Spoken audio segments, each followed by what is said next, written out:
South Africa is in for more pain in 2016.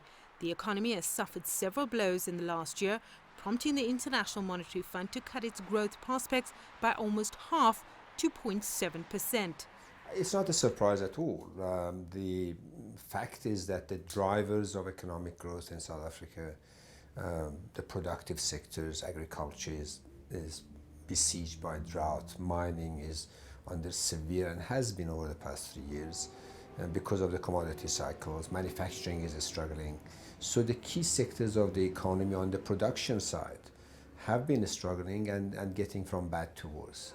South Africa narrowly escaped recession last year, but with growth under pressure and the rand at its worst levels in history, it may not be so lucky this year. There could be a strong case to be made for growth being revised even lower than the 0.7% that they've got penciled in for 2016. There are just so many headwinds to growth that South Africa is going to contend with.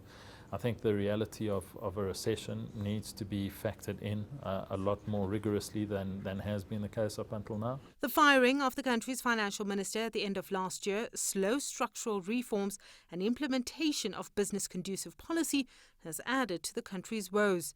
If you take the wrong policy choice, and if you do not align your dynamics for growth, by that I mean we've taken forever to deal with our skills issues. We've taken forever to deal with our energy issues. We're taking forever to remove, in one way or another, policy uncertainties around mining, around labor, around land.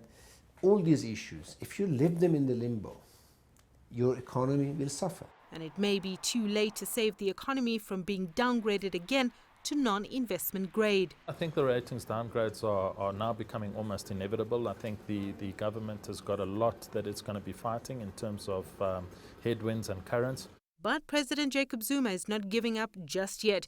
He's led a delegation of several ministers and over 80 businessmen and women to the World Economic Forum in Davos to assure investors that all is well at home and that South Africa is open for business. Sumitra Nadu, CCTV, Johannesburg.